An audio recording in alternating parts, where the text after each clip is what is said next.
శ్రీమహాగణాధిపతయే నమః. శ్రీరామకృష్ణగురవే నమః. శ్రీవేంకటేశాయ నమః.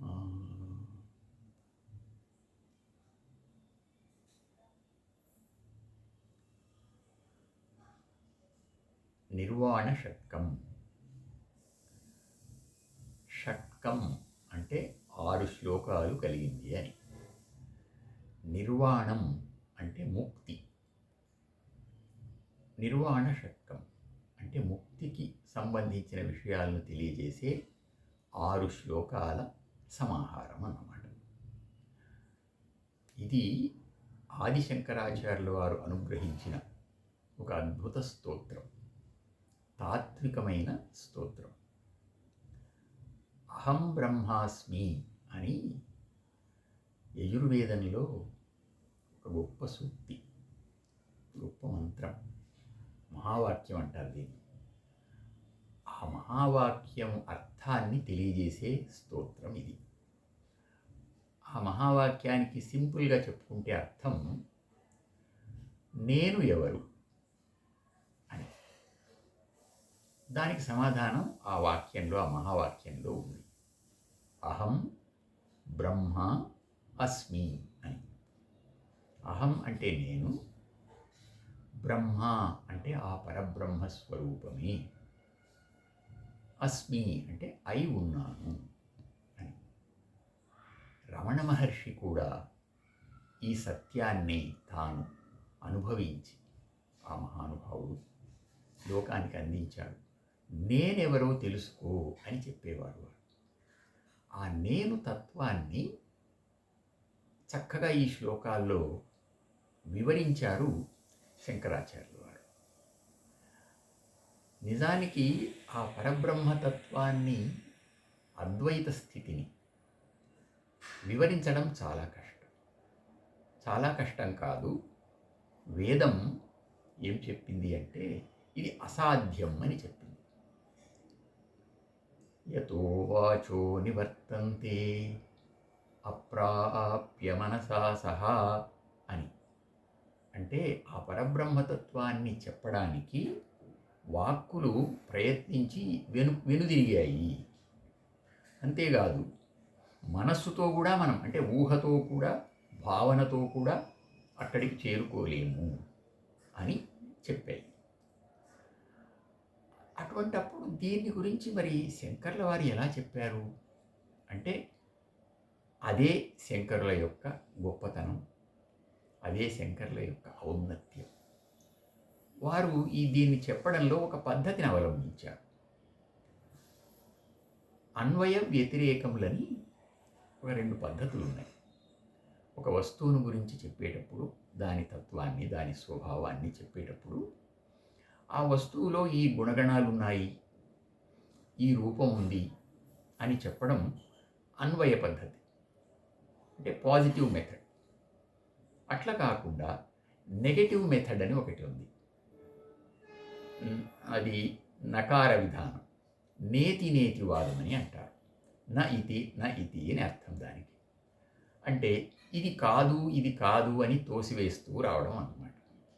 అట్లా తోసివేస్తూ వస్తే మిగిలేది ఏదో అదే ఆ పరబ్రహ్మ స్వరూపం అని అర్థం అన్నమాట. శంకర్ల వారు ఈ నేతి పద్ధతిని చాలా దూరం అవలంబించారు. అందులో ఈ శ్లోకాలు చదువుకుంటూ ఉంటే మనం ఏదో తత్వలోకంలో, తాత్విక విషయాల్లో ఉన్నట్లు అనిపించదు. హాయిగా వారి దగ్గరే, వారిలోనే ఉన్నట్లు అనిపిస్తుంది. అందులో మొదటి శ్లోకం, మనోబుద్ధ్యహంకార చిత్తాని నాహం న శ్రోత్రం న జిహ్వా న చ ఘ్రాణనేత్రం న చ వ్యోమ భూమిర్న తేజో న వాయుః చిదానందరూపః శివోహం శివోహం చిదానందరూపః శివోహం శివోహం అని. ఇందులో చివరి పాదంలో వారు అహం అంటే ఏమిటి అని చెప్పారు. చిదానంద రూప అహం శివోహం. శివ, ఆ పరబ్రహ్మస్వరూపాన్ని అహం నేను. ఆ పరబ్రహ్మస్వరూపం ఎట్లా ఉంటుంది అంటే చిత్ ఆనంద రూప. చిత్ అంటే జ్ఞానస్వరూపంగా ఉంటుంది, అంటే అన్నిటినీ తెలిసి ఉంటుంది. అన్నిటినీ తెలియడం అనేది ఒక లక్షణం. ఆనంద రూప, ఆనంద స్వరూపంగా ఉంటుంది. ఇది ఎలాగయ్యా మేము తెలుసుకోవటం? జ్ఞానస్వరూపం అంటారేమిటి, ఆనంద స్వరూపం అంటారు, మరి దీన్ని తెలుసుకోవటం ఎలాగా? ఇది ఎలా ఉంటుంది, మనలో ఎలా ఉంటుంది, మానవ శరీరంలో ఎలా ఉంటుంది అంటే మానవ శరీరంలో ఎలా ఉంటుందని చెప్పడం కష్టం, ఇది కాదని మాత్రం చెప్పచ్చు అని ఆరంభించారు. మనోబుద్ధి అహంకార చిత్తాని నాహం అన్నారు. అహం అనేది, ఆ నేను అనేది మనస్సు, బుద్ధి, అహంకారం, చిత్తం, ఈ 4 కాదు అని చెప్పారు. దీన్ని అంతరంగ చతుష్టయం అంటారు, అంతఃకరణ చతుష్టయం అంటారు. మనోబుద్ధి అహంకార చిత్తములు అనే వాటిని సంకల్ప, వికల్ప, అహం, స్మరణ రూపమైనటువంటివి ఈ 4. ఈ 4గా మనం విభజించాము. అనేక ముఖాలుగా విభజించవచ్చు. ఆ అనేక ముఖాలుగా విభజించిన వాటిని సంగ్రహించి 4గా చెప్పారు. అంతఃకరణాన్ని ఏమని విభాగం చేస్తాం? అది అఖండమైన ఏకరూపమైనది. అయితే దాన్ని మన వ్యవహారాన్ని బట్టి ఆ 4 విభాగాలుగా చెప్పారు. ఈ 4 విభాగాలు కాదు పరబ్రహ్మం అని చెప్పారు. పోనీ ఇంకా ఎట్లా గుర్తించవచ్చు ఆ పరబ్రహ్మాన్ని అంటే, ఇంకా తరువాతి విషయాలు కూడా కొన్ని మనకు తెలిసిన వాటిని అందుబాటులోకి తీసుకొని చెప్తున్నారు. మన శరీరం పంచభూతాత్మకం, అంటే పంచమహాశక్తులని అర్థం. అంటే భూమి, నీరు, ఆకాశం, అగ్ని, వాయువు ఇలా. మరి ఈ తత్వమా ఏమైనా అంటే ఆ తర్వాత చెప్తున్నారన్నమాట. మనోబుద్ధ్యహంకార చిత్తాని నాహం న శ్రోత్రం న జిహ్వా న చఘ్రాణ నేత్రం. మన పంచ ఇంద్రియాలుగా ఉన్నాయి మనకు, వాటిని తెలుసుకునేవి. ఈ పంచభూతాలను తెలుసుకునే పంచ ఇంద్రియాలు ఉన్నాయి మనకి. ఆ ఇంద్రియాల ద్వారా మనం తెలుసుకుంటున్నాం కనుక, పోనీ ఆ ఇంద్రియాల మనము పంచ ఇంద్రియాల అంటే ఇవి కాదు అని చెప్పారు. న శ్రోత్రం న జిహ్వా న చఘ్రాణ నేత్రం న చ వ్యోమ భూమిర్న తేజో న వాయు. పంచభూతాలు కాదు, పంచ ఇంద్రియాలు కాదు, ఇవేవి కాని చిదానంద రూప, తెలుసుకునేవాడిని నేను. తర్వాత ఆనంద స్వరూపాన్ని నేను. ఈ 2 లక్షణాలే చెప్తున్నారు. చిదానంద రూప అంటే 2 లక్షణాలు, చిత్తు, ఆనందం. ఈ విధంగా ఉంటాను నేను, మిగతావి ఏవి కాదు అని చెప్తూ వస్తున్నారు. ఇలా చెప్తూ 2వ శ్లోకంలోకి వచ్చేటప్పటికి మరింత దూరం మనల్ని తీసుకెళ్తూ ఉన్నారు. ఇంకా కానివి ఏమి ఉన్నాయి మన శరీరంలో అని వాటిని వివరిస్తున్నారు. అహం ప్రాణసంఘో న వై పంచవాయు న వా సప్తధాతుర్న వా పంచకోశః న వాక్పాణిపాదు న చోపస్థపాయు చిదానందరూప శివోహం. అహం ప్రాణసంఘ న వై పంచవాయు. మన శరీరంలో 5 రకాల వాయువులున్నాయి అంటారు. ప్రాణాపాన వ్యానోదాన సమాన అని. ఇంటే మన శరీరంలో ప్రసరించే వాయువులకు, 5 వాయువులకు ఈ పేర్లు ఉన్నాయి, 5 పేర్లు. ప్రాణవాయువు, మామూలుగా మనం వ్యవహరించేదేమో ప్రాణవాయువు అని వ్యవహరిస్తాం. అయితే నిజానికి హృదయంలో, అంటే మన గుండె స్థానంలో ఉండేటువంటి వాయువుకు ప్రాణమని పేరు. ఇంకా మిగిలినవి కూడా మన శరీరంలో అక్కడక్కడ ఉన్నాయి పంచవాయువులని. ఇంకా సమస్త శరీరాన్ని వ్యాపించిన వాయువు కూడా ఒక పేరు ఉంది. ఇలాగా ఈ వాయువు రూపంగా ఉన్నాడా భగవంతుడు? పరబ్రహ్మస్వరూపం అంటే ఈ వాయువా అని ఒక ప్రశ్న వేసుకొని కాదు అని చెప్పారు. అహం ప్రాణసంఘో న వై పంచవాయు.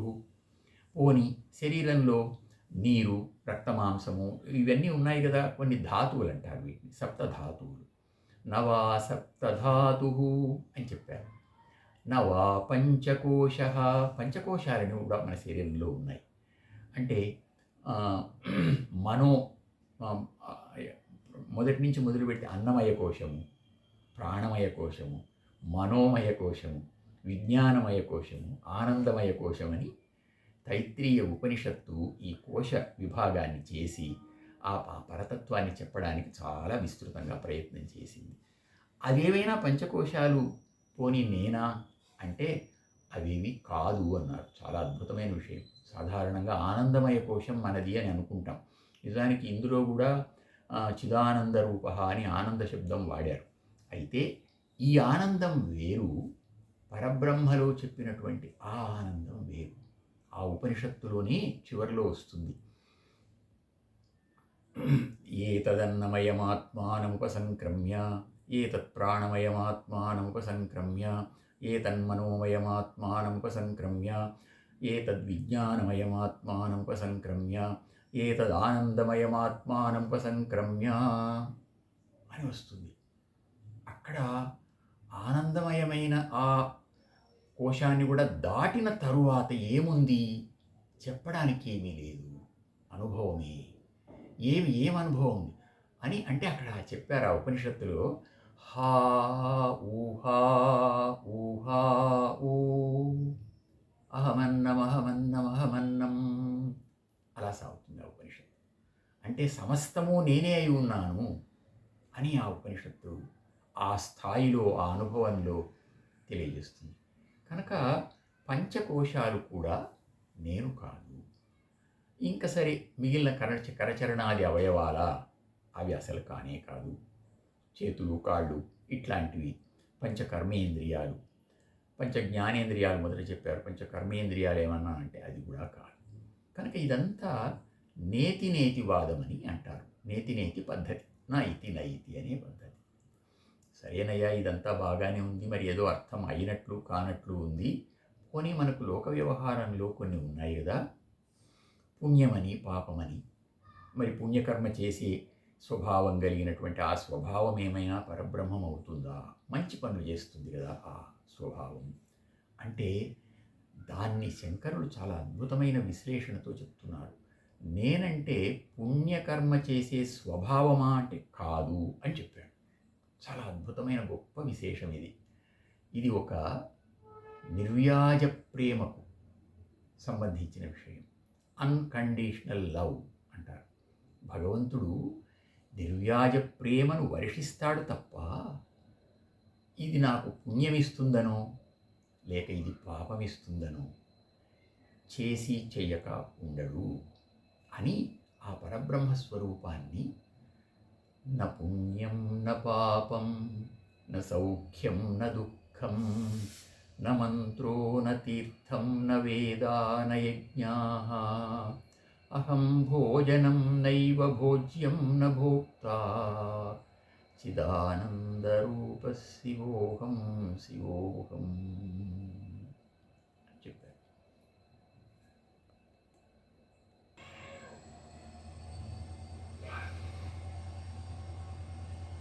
ఈ శ్లోకంలో స్వభావాన్ని గురించి ఏమైనా చెప్దామా, భగవత్తత్వాన్ని అని అంటే ఆ స్వభావంలో సంపూర్ణమైన ప్రేమభావం, తల్లికి సంబంధించిన ప్రేమ ఎట్లాంటిదో అట్లాంటి ప్రేమభావమే తప్ప, పోనీ ప్రేమభావమని అందామా దాన్ని అంటే సాధారణంగా మనం ప్రేమ అనే తత్వాన్ని ఒకటి చెప్పుకోవాలి కనుక తల్లి ప్రేమ అనే మాట వాడతాము. భగవత్ ప్రేమని ఏమని చెప్తాము? దానికి చెప్పడానికి మాటలు చాలవు. అందుకని ఏం చెప్తున్నారు శంకరులు? ఇది కాదంటున్నారు అంతే. ఇప్పుడు పిల్లవాడిని అన్నం పెట్టడానికి తల్లి ఒక దెబ్బ వేస్తుంది. దెబ్బ వేయడంలో ద్వేషం ఉందా? బాధ ఉందా? పిల్లవాడు కూడా తల్లిని దెబ్బ వేస్తాడు, ఏదో చేస్తాడు, తల్లి బాధపడుతుందా? కనుక సుఖ దుఃఖాలు లేవు అన్నారు. న పుణ్యం న పాపం న సౌఖ్యం న దుఃఖం. పోనీ మనం మంత్రజపాదులు ఇవన్నీ చేస్తున్నాం కదా, అవేమైనా భగవత్ స్వరూపమా అంటే అక్కడ కూడా ఏం చెప్తున్నారంటే న మంత్రో న తీర్థం న వేదాః న యజ్ఞం న యజ్ఞాః. యజ్ఞం కూడా కాదు, వేదం కూడా కాదన్నారు. వేదం అంటే నిజానికి భగవత్ స్వరూపమని చెప్తారు. అట్లాంటిది వేదం కూడా శబ్దరూపం కనుక అది కూడా కాదని చెప్తున్నారు. ఇంకా ఏమిటో ఆ స్థితి అంటే కాదన్నప్పుడు మిగిలిందేదో అది అని అర్థం. అందుకని అక్కడికి వెళ్ళాలి. ఇంకా చిత్రమైన విషయం, పోనీ నేను ఈ లోకంలో ఉండే సుఖ దుఃఖాలు మరొకటో ఏదో అనుభవిస్తున్నాను కదా, అనుభవించేవాణ్ణి నేనా అని అంటే అహం భోజనం నైవ భోజ్యం న భోక్త అని చెప్పారు. ఇక్కడ మామూలుగా త్రిపుటి అంటారు దీన్ని. త్రిపుటి అంటే 3 అంశాలుండే ఒక విషయం. ఇప్పుడు భగవంతుడు అని మనం అనుకుంటుండగానే భక్తుడు, భక్తి అనే మాటలు వస్తాయి. భగవంతుడు ఒకడు ఉన్నాడు అంటే ఆ భగవంతుణ్ణి సేవించేవాడు భక్తుడు.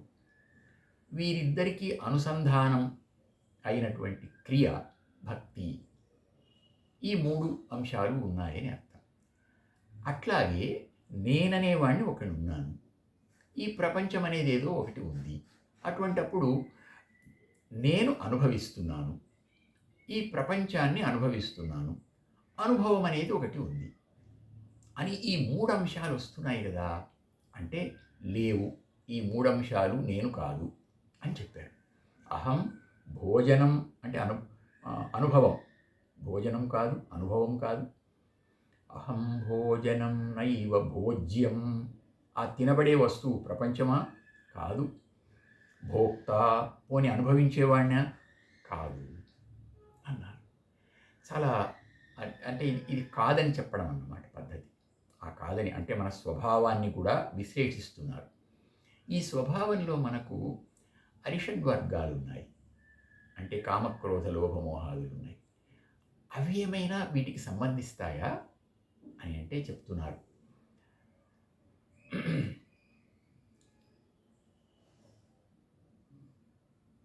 తర్వాతి శ్లోకంలో నమే ద్వేషరాగౌ నమే లోభమోహౌ మదో నైవ మే నైవ మాత్సర్యభావః న ధర్మో న చార్థో న కామో న మోక్షః చిదానందరూప శివోహం శివోహం.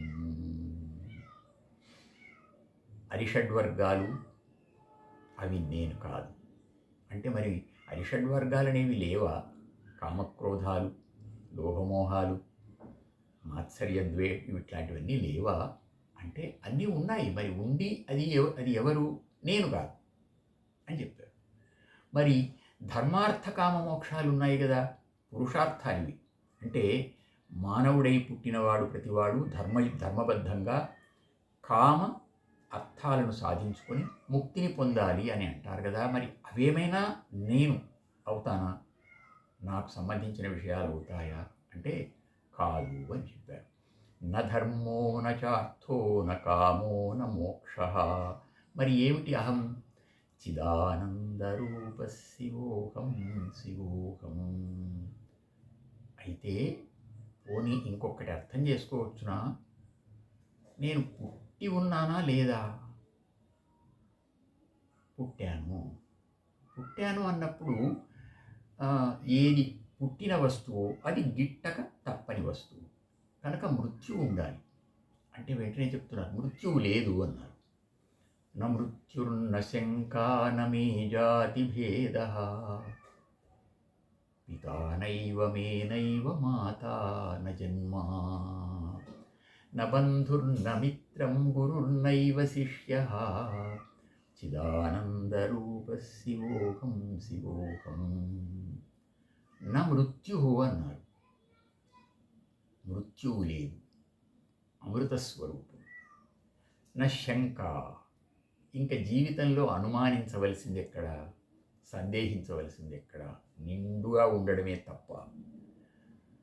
న మృత్యుర్న శంక న మే జాతి భేద. మానవ జాతిలో నేనున్నానను, పశుజాతిలో ఇంకొకటి ఉందను, ఇంకొక జాతిలో పక్ష్యాది జాతుల్లో ఉన్నాయను. జాతి అంటే అది. ఇంకా మానవ జాతిలో ఈ భేదాలు ఎక్కడ? ఏం కథ? జాతి భేద అంటే ఈ సృష్టి భేదం, ఆ సృష్టి భేదం కూడా నాకు లేదంటున్నాడు ఆయన. మరి అయితే తల్లిదండ్రులు ఉన్నారు కదా అంటే, పితా నైవ మే నైవ మాతా, మాతాపితలు కూడా లేరు. ఈ స్థాయి, ఈ స్థితి ఏమిటో అర్థం చేసుకోవడం ఎంత కష్టమైన విషయమో అంత కష్టాన్ని అవలీలగా చెప్తున్నారు శంకరులు.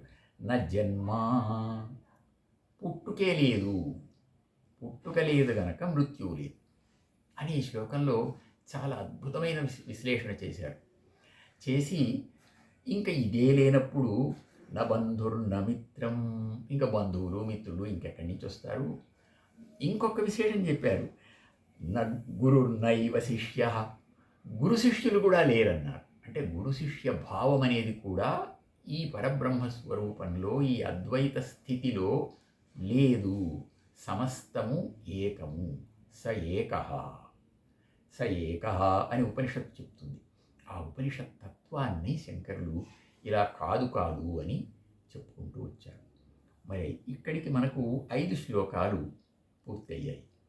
ఈ 5వ ఆ తర్వాత 6వ శ్లోకంగా ఫలశ్రుతిలాగా వస్తుంది. ఫలశ్రుతి కాదు నిజానికి, అది పరతత్వాన్ని, పరబ్రహ్మతత్వాన్ని పాజిటివ్గా వివరించే శ్లోకం.